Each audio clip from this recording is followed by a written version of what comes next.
I want to address a fundamental question. Why the European Union? Why do we want the European Union and Britain to be a fundamental part of it? There are three reasons: idealistic, pragmatic, and selfish. The idealistic reason is that this was a continent where every generation from the fall of the Roman Empire until 1945 went out and fought on the battlefields of Europe, slaughtering each other. We simply had to find a better way of doing things in Europe. That was the original inspiration behind European unification. We tend to forget about or take for granted nowadays.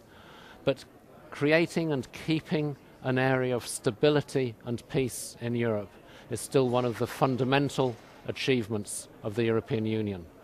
John Hume, the winner of the Nobel Peace Prize for his work in Northern Ireland, said in his Nobel Prize acceptance speech that the European Union is the most successful peace process in history.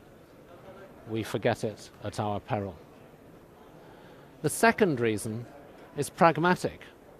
We are a group of highly interdependent countries, interdependent economically, ecologically, in all kinds of ways. The European Union is our neighbourhood committee. It's where we and our neighbouring countries come together. It's the structure within which we talk. We try and find common solutions to common problems on the economy, on the environment, on all those areas where we as member states decide that it's useful to work together. The third reason is purely selfish.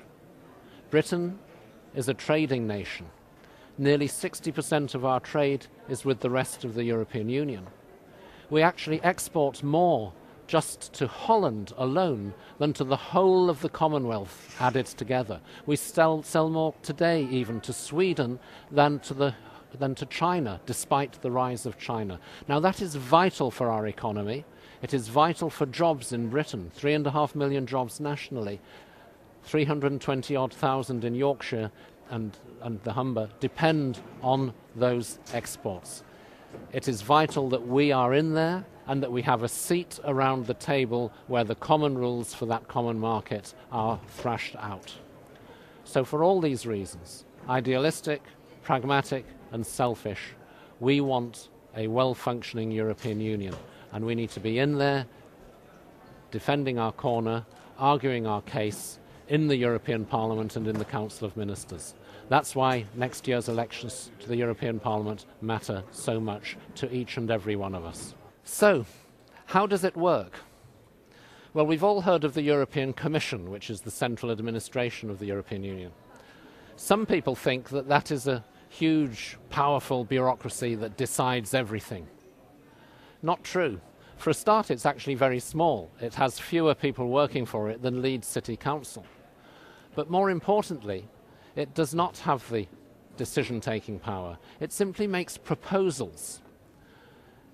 The agreement to such proposals is in the hands of two bodies. The Council, which is composed of ministers from the elected governments of every member state, and the European Parliament, composed of directly elected MEPs from regions across the whole of Europe. To adopt anything in the context of the European Union, you need it to be examined by both the Parliament and the Council of Ministers. Under the co-decision procedure, both bodies have to agree for a text to become law or for a policy to be approved. That actually is a double democratic safeguard. Everything that is done by the European Union has been approved by the national governments in the Council of Ministers, from the member states, and from directly elected MEPs.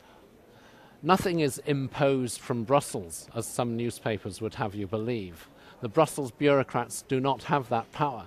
It is elected politicians from the countries of Europe that take the decision. And you know, it's interesting when these bodies deal with European legislation.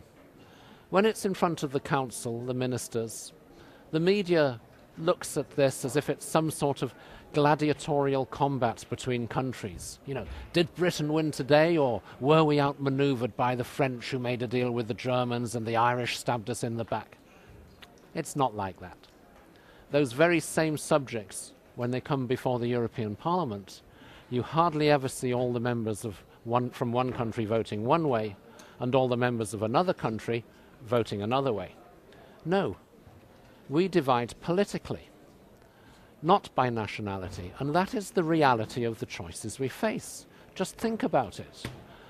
When we are looking at environmental standards, some people want to raise those standards, but it will cost more to industry or to the taxpayer.